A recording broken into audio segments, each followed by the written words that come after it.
Hey, security gang, welcome to another episode of the CISO Talk podcast. Thank you all for tuning in. We've got a very, very special show today. Our guest today was one of really my first guests when I decided to do CISO Talk. Back at the time, he was at PayPal, and now he's a rising and shining star for all of us CISOs. He's an example in many ways, more than many of you could think. And we're going to be talking a lot about leadership today and scripting and personal responsibility and a lot of very, very important things for people in the cybersecurity space, especially as practitioners, need to hear. So don't go anywhere. Don Pecha is going to be joining the show here in just a moment. But before you do that, if you haven't subscribed yet, please make sure to subscribe to the podcast. Give us a 5-star rating on your favorite podcast listening platform. Share this show. Please, you find some value in the show, let me know. Share. You've got topics you want to hear. Happy to hear about them and bring the right guests to the show. CyberHubPodcast.com is where you can submit all your greatest ideas or connect me on LinkedIn. Now, without further ado, let's bring my good buddy, a great friend, and one of the wisest people I know, Don Pecha, to the show. It's CISO Talk time. Here we go, y'all. From the CyberHub bunker and studio, you're listening to the CISO Talk podcast. No sales, no bullshit, just straight talk. Straight talk. And now for your host and CISO, James Azar.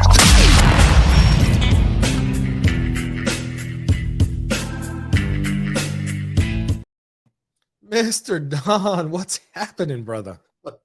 Hey, good to see you again. It's great to see you. Great to have you on the show again. I'm so excited for this episode. Really, as you and I were prepping and getting ready to think what we're going to talk about on today's show, I was really inspired by a lot of the stuff that you spoke to me about as we were preparing, and I'm really excited to hear the feedback from so many of the people that tune into the show. Don, before we get kind of started into our topic, for our audience who doesn't know you or who may not be following you on LinkedIn already, would you mind sharing just a little bit about your background and how you got started in cyber and what you're doing today? Yeah.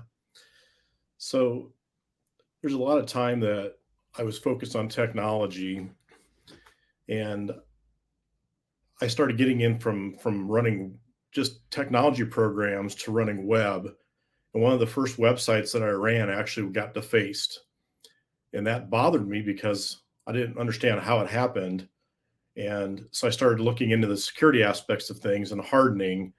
And that led me down a path of, we really need to have better idea of offense, not just, and how they do things, not just, I saw this, I resolved it, now I'm going to set up my perimeters. But so I went and studied for ethical hacking, and that opened the door for me to go to Moody's and then to PayPal and then onto a private core banking software system where I actually did a lot of good work with community banks and talking to bankers, and then onto this current role with FNTS where we're doing managed services for a lot of different varieties. So I get to interact, and this is why I love it.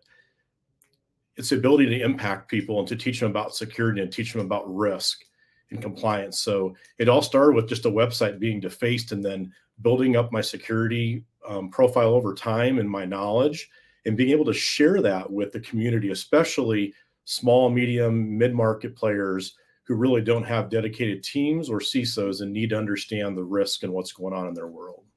It's very difficult to fill a CISO role for small companies because they can't comprehend the enormous responsibility and job tasks of that role, right? It's kind of like, what do you think this person's going to do day to day? And you're like, assess risk. Well, that doesn't seem like it's an 8-hour-a-day job. Little do they know. Well, and so many people are focused out of necessity on compliance, regulators, things that they have to do. And then they think that that's where it stops. And then suddenly they're breached and they don't understand what happened. Why wasn't I prepared? I did all these things that I was told to do. I had all these controls in place. And there's this huge disconnect between security and operations and a compliance and a risk mindset. You need to know your risk. You should be compliant when you're obligated to do so. But then you still have to understand operational security and what does that mean as far as being aware of how attacks happen, what's in your industry, and how do you protect yourself or prepare yourself for that. It might, but excuse me, it mind boggles me what you just said, and I'll tell you why. I'm in the firm belief that I have yet to see one compliance or regulatory framework stop something bad from happening. I can give you a whole list of issues, cybersecurity or not cyber related, where we've got enough regulatory framework in place to protect the people, only to leave so many loopholes to be abused and taken advantage of, that it ends up being done. And by the way, I'm writing on my Substack. One of the articles I'm working on for the next few weeks is by the time we publish this, it'll already be out there, is around the national cybersecurity strategy and kind of the pillar of we need more regulation. And I'm like, no, we don't. No, we don't need more regulatory. What we need is more private-public partnership and private, these companies, all of us as practitioners, we don't need more compliance. A SOC 2 is useless, right? Like, as far as I'm concerned, eliminate all SOC 2s and I'm quite happy with it. Give me that budget back to spend on good people, and smart technology.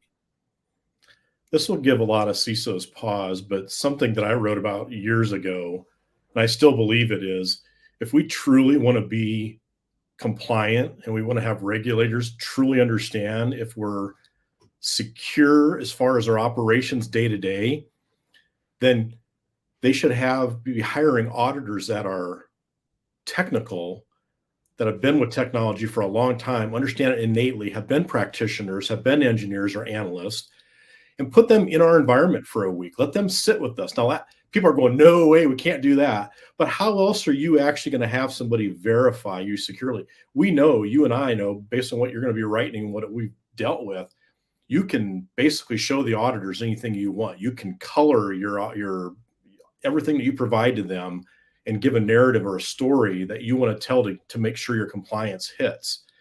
And that's not helping anybody out. And we see this time and time again. How many banks and fintechs have just completed their audits, got shining stars, no matters that they had to deal with, no letters going out to their shareholders or to their customers, and then they got breached. And it's a disservice to everybody.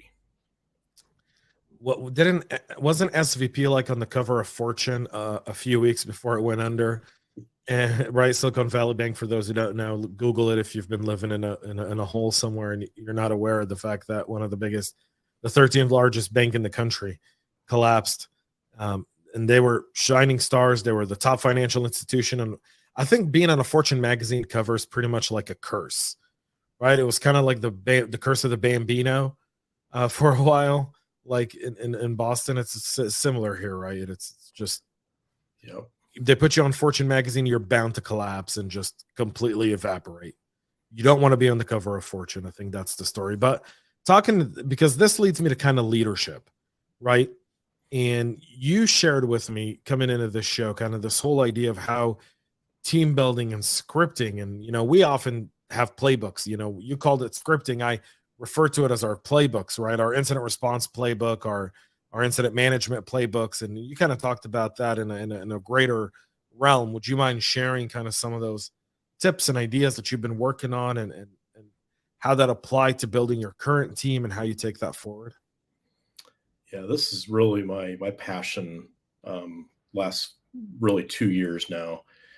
And it gets to, how do you build resiliency in your people? You'll see me writing a lot about people over tools and people with good processes. And when we talk about mental health and stress and addictions, it's rampant in the executive community, especially around tech leaders and security leaders, because of the amount of stress. The fact that you have people that are being prosecuted, right or wrongly, that have to make ethical decisions all the time, that are being told one thing by the board, one thing by their CIO. They have shareholders that are concerned about things. And you've got all these concerns weighing on individuals. And then you have people that are analysts in a SOC who they're looking at so much data today, and they miss one thing, and that's the thing that there's an incident on, and they beat themselves up. Or you have somebody who's deploying something and it goes sideways.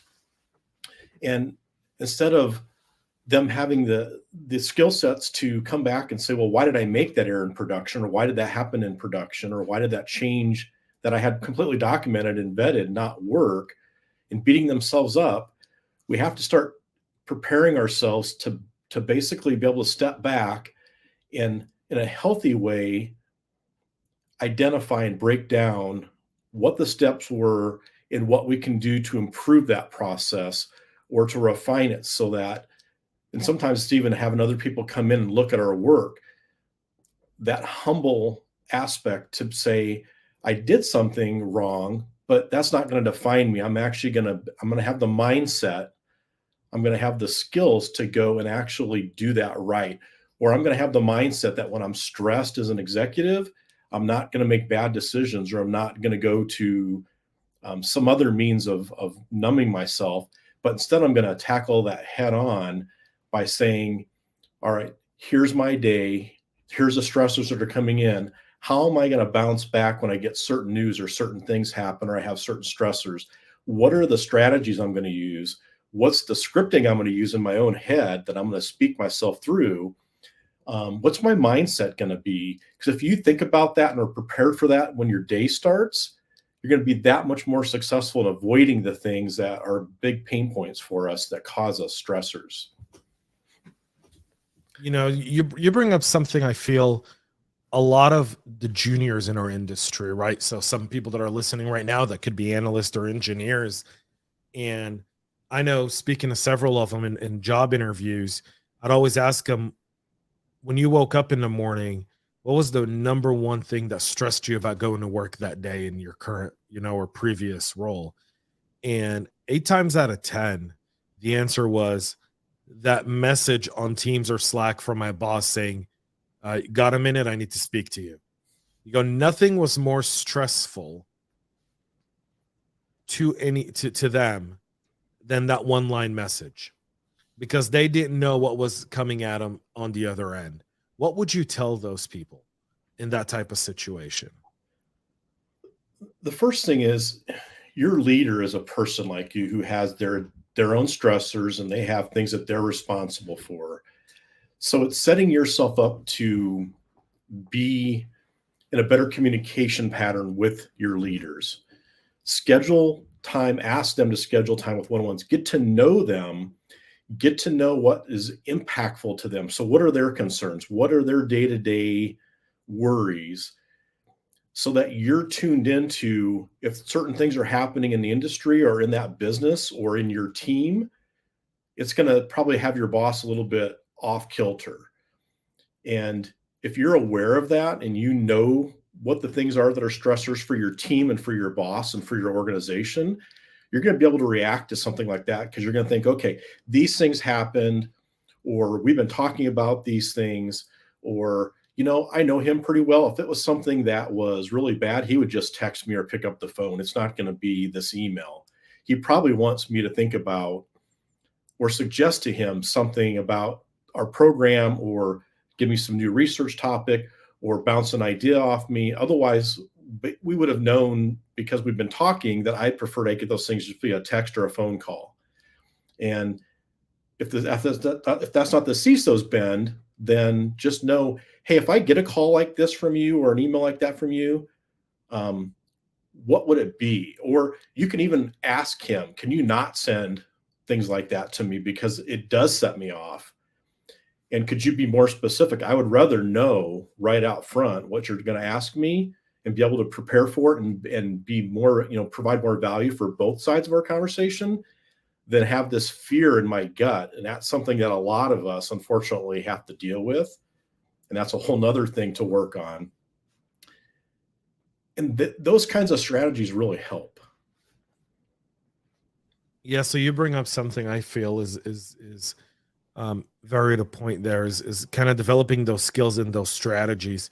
Our job is extremely stressful. When you look at, kind of team building as a leader, right? A lot of times, I think there's 2 types of leaders. There's ones who hire themselves, meaning if you're not like me, I'm hiring you. And there's others who, I think, see the power in the diverse school of thought and the neurodiversity on teams to really help them be more successful in their roles. When you look at those types of leadership, you kind of think of scripting, you think of team building. What kind of leader are you?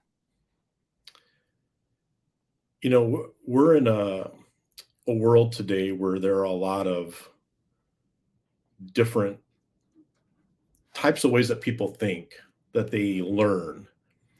So if I'm not, I don't want people like me. I don't want people that think like me. I want to be surrounded by people who are going to challenge my thoughts, my decisions in a healthy way, using data, using experience, using examples.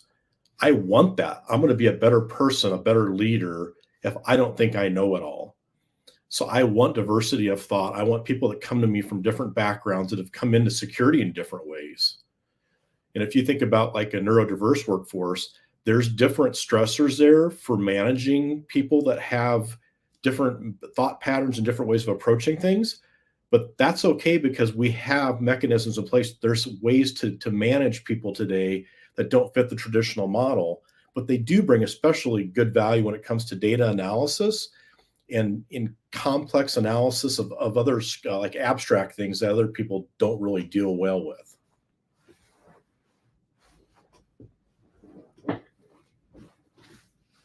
And from a team perspective, a couple times I've come in and I'm known to have a different mindset when it comes to how I want the program to run. And I think that they should provide value, and we should have clarity on what we're doing and what alerts are coming in, and that we're not having a lot of noise in our environment. And I teach that the team, it's like our networks are like a symphony. They have ebbs and flows throughout the day. There's different crescendos. There's all these things going on. If we don't know how our network is living and breathing throughout the week, throughout the day, how are we ever going to know when something malicious comes in?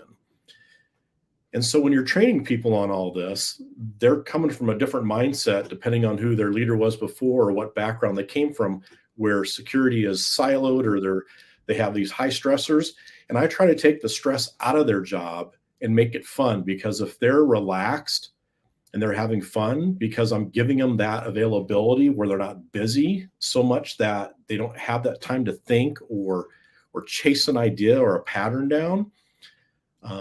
And even just having fun in our chat and keeping things light, and sometimes being a little over the top just to be the example for the rest of the team.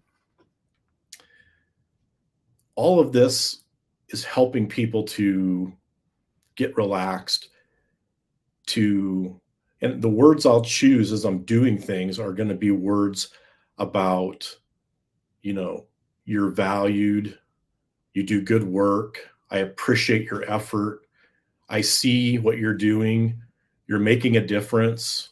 Our customers have said these things about you.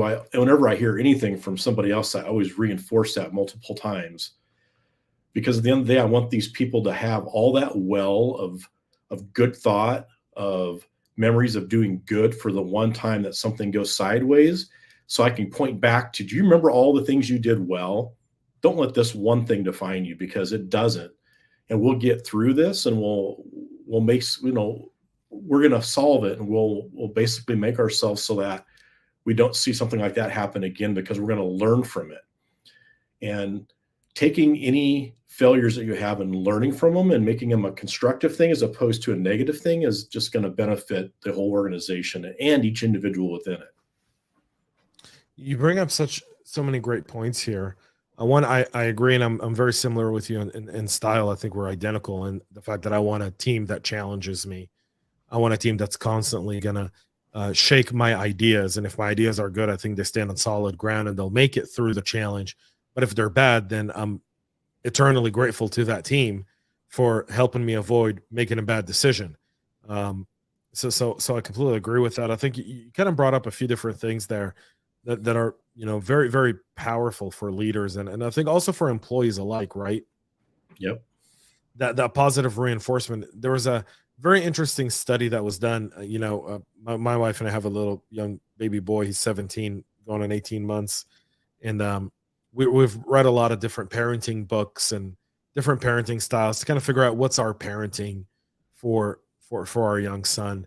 And one of the things we noticed is you can compliment your kid, and a lot of parents will tell their kid, "You're so smart, you're so good, you're so awesome, you're just the coolest person I know." And there was this study that talked about kind of over 20 years of these same children, and there was, they kind of had two control groups. Parents A kind of showered their kids with compliments and "you're great, you're awesome," irregardless to whether or not they did a good or bad thing. And then the other control group was more measured in their response. So when a child failed, they in fact said, "Good job on effort. Keep trying. Don't give up." And when he did well, they said, "Okay, good," but didn't over celebrate it. Like, "Oh, you're a genius for solving a puzzle." Right. Yep. And what 20 years later, what turned out to be is those kids that were showered with stuff, the moment they failed, they never went back to it. So they never tried again when they failed because they weren't showered with praise. They were used to being showered with praise. At that first failure, they gave up. Whereas in the other children, when they failed, they just picked themselves back up, went in. And then when they succeeded, they weren't looking for praise. They were just looking for their next challenge. Kind of shows you that our management styles almost have to be similar to that with our teams. And a lot of times we tend to overshower with praise or overshower with bad feedback, but we never find that balance. And that balance is, you're going to need an apology budget. Yeah. And there's things people can do to prepare themselves as adults. And one of the things in the program that I'm now a strategist for, that I teach because I believe in it very strongly, in helping people to become whole versions of themselves. We have science telling us that at around the age of 9, your worldview is set in your subconscious. So if you think about things that are triggering you today, or that you're acting on, or stresses, that very well could be your 9-year-old self with all the defenses and protections that came with that time. And so what we train is a rewire of your mindset. So you have to spend time vocalizing with your own voice, creating visions, and copying basically words or phrases that resonate with you, pictures that resonate with you, because we have different ways to basically implant our brain. We're going to learn how to rewire our mindset by speaking things like, I am aware, I am a good listener, I am resilient, I am generous, I am kind. And a lot of times for managers, sometimes we lose it throughout the day because of all the tensions and the stresses. And then you can say, I can manage my stress. I've got this. So we're helping ourselves to basically drive our subconscious, which behind the scenes, unknowingly to us, drives a lot of what we do. We do have the ability to rewire that to make it us more effective in answering stressors and in dealing with life overall. There's a lot around this that's very simple. And I've been teaching this to my staff just in the course of the last year that I've been working with them, by showcasing exactly what I was just talking about when I talk to them. And then they're now mimicking a lot of these same behaviors because they've also been following me on LinkedIn and knowing where this came from and why I use it, and to see the values in it. So becoming a whole person is going to make you a better leader. If you're a vendor doing security, it's going to make you a better salesperson, more authentic, more humble. And here's something that's a word you have to use very carefully: vulnerable. So it's a difference between vulnerability when you're broken or you're not well, versus a strong vulnerability. You're vulnerable in a strong way because you know who you are. You're able to dream. You have a good ability to reason, and logic, and you can apply skills throughout the day to keep you on an even keel. When you're vulnerable in that way, explaining to people how you got to where you are and why you sit in this position of, I'm pretty level-headed throughout the day. It's That's the kind of vulnerability I'm talking about, and it's misconstrued in today, and in society today, and I think it needs to be reclaimed, because when we're truly uh, humble with people, we're attentive to them, we're confident with them, with that humility in place, we're authentic, and then we can be vulnerable when it's appropriate to help them, to connect with them from an empathy perspective. That makes for a better team. It makes for a better org. It makes for a better business unit. It makes for better relationships overall, and it makes us better people that are more resilient. And frankly, we're not going to be going after people in ways that we do today, because we don't need to anymore.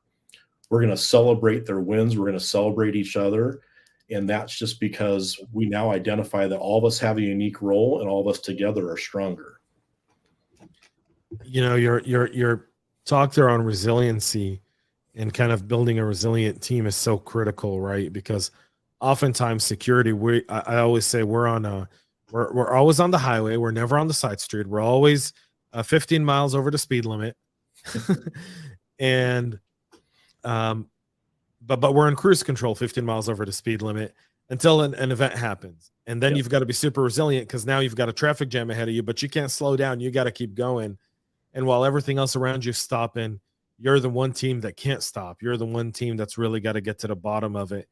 And being resilient in those situations is critical, not only for mental health, but also for the execution and bringing the business back online, which is just as important. Yeah, and if you coach this and you have these scripts ready, you can start speaking them as the events are occurring to get your team prepared for the hits that are going to come. And if you think about the CISO, they're giving a report to the board, they're talking probably to the CEO. What's the messaging going to be? There's external PR, internal PR, there's lawyers. So you're having all these different voices. How do you keep an even keel through that and keep a clarity and have alarms going off when there's things that, I probably shouldn't be having this conversation or that conversation, because you're talking to all these people and they're getting you all confused. So how do you prepare yourself to be as level-headed as you can, even under all those stressors? And how much so are you actually ensuring that your team is in good health throughout that entire process too, and doing regular checkpoints with them of where are you? And then just embedding scripts as you're talking to them and say, we are a resilient team. We are going to get through this.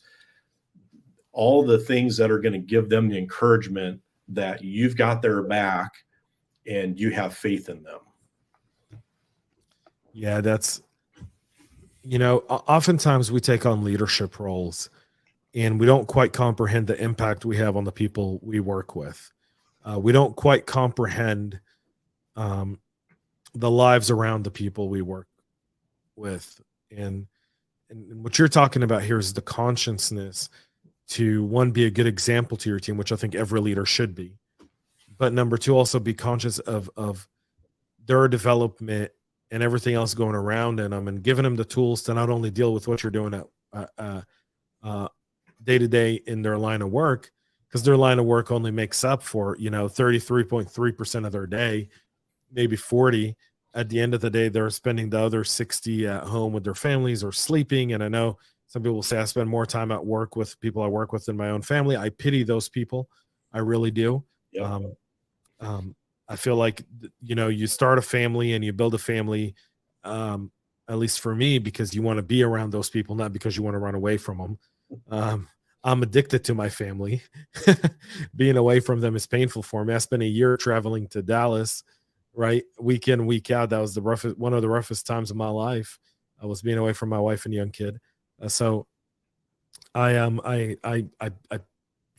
everything you just said resonates so many times over for me.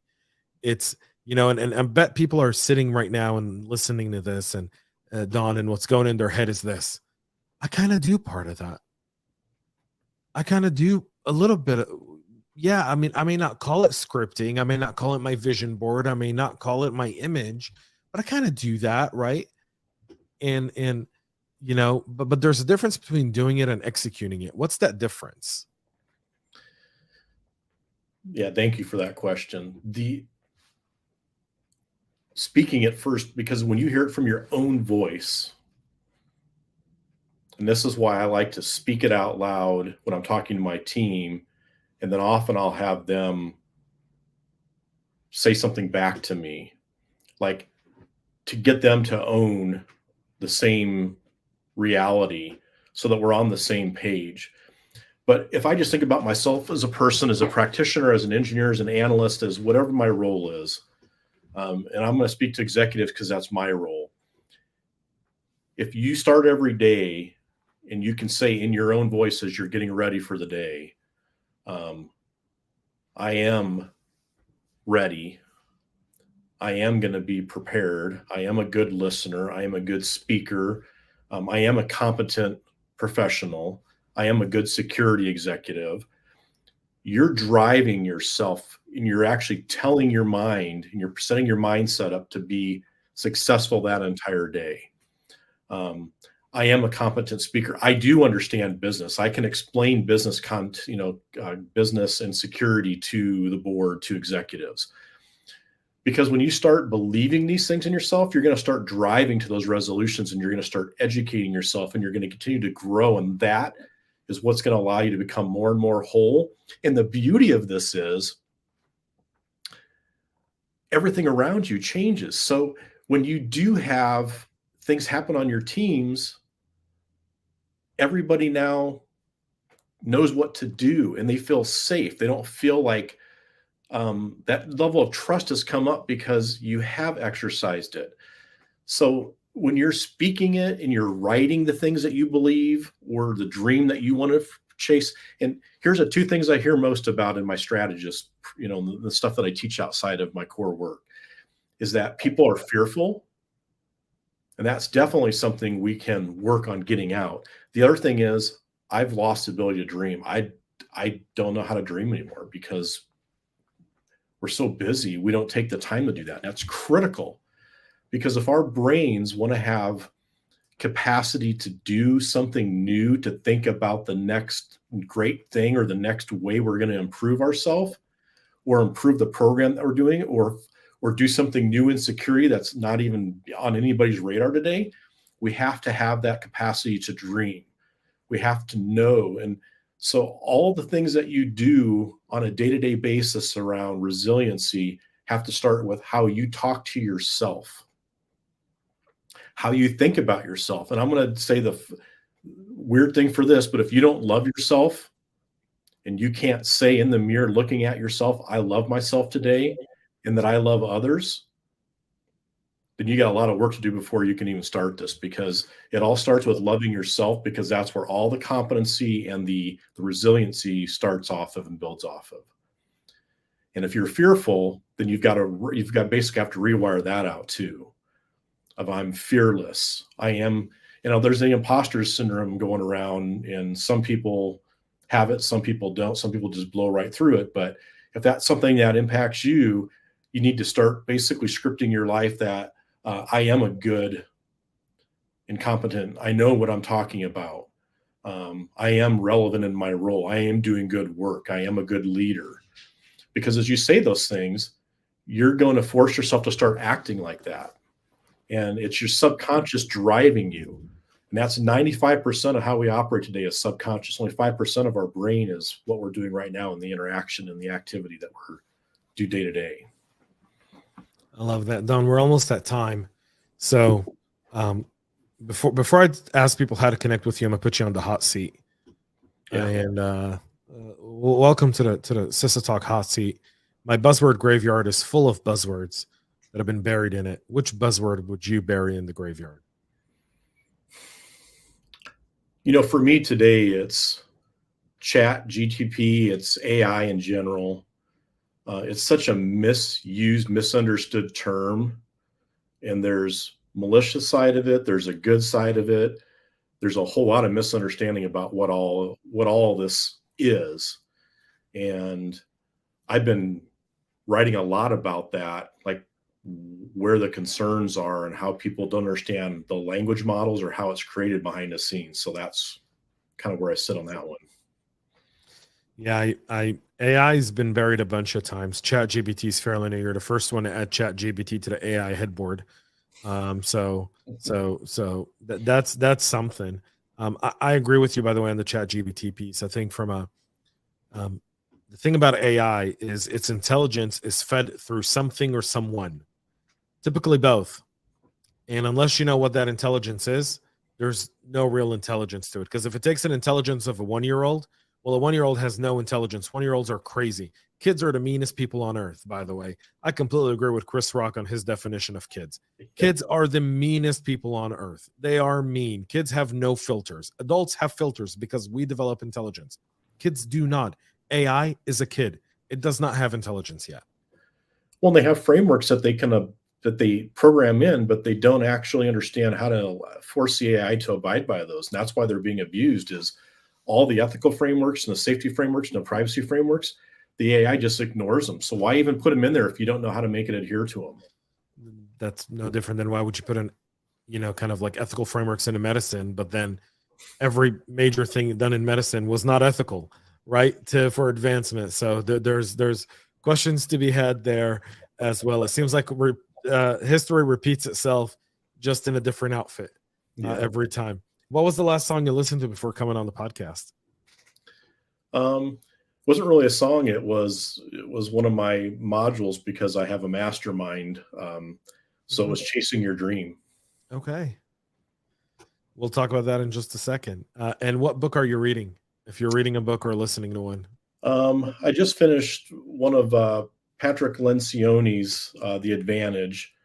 And that one's really around clarity, which is all things we're just talking about. If you're being open with your communications and you're being positive with your communications, and you're making an impact and you're creating trust and open lines of communication, that's going to be an advantage. And that's what, the clarity kind of statement is all about.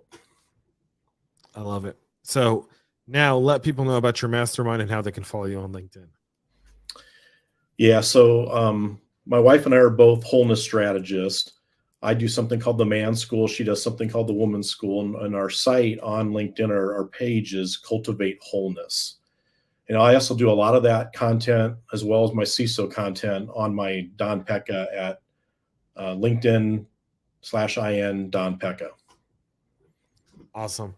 Don, thanks so much for coming on the show and giving us 37 minutes of pure wisdom, man. I'm really thankful that you took time out of your day to be here and share this with myself, with our awesome listeners, and the thousands of people who will be listening into this. So really appreciate it. Thanks for being here. Yeah, I really enjoyed it. Thank you for having me on. My pleasure, Don. Don's LinkedIn link to his page, both the Cultivate Wholeness and Don, are in the show notes for everyone. You don't have to go looking for them. I've already done the hunting for you and put it right there. So easy access to data is also important on the show. So you'll have that there. Thanks everyone for tuning in. Please make sure to subscribe. If you found this podcast to be insightful, helpful, sharing it is the number one way it helps us grow. This podcast has grown organically. I've never had to buy a like. I've never had to buy a follower. You guys have just been coming here naturally because you enjoy the content, and I hope you'll share it as well. It's a passion project. This is not my business. So how you support me is helps me grow this and potentially turn this into something bigger than what it currently is. So really do appreciate it. Go check out cyberhubpodcast.com. Check out my Substack for a whole lot more. Thanks for tuning in. Thanks, Don, again. And gang, we'll be back another episode next week here on the CISO Talk podcast. And make sure to check out the CyberHub podcast daily, 9 a.m. Eastern, live on LinkedIn, Facebook, YouTube, Twitter, and Twitch for all the latest cyber news. Till then, have a great rest of your day. And most importantly, stay cyber safe. Make sure to subscribe to our podcast and share it with your friends and colleagues. And get all the latest information at cyberhubpodcast.com.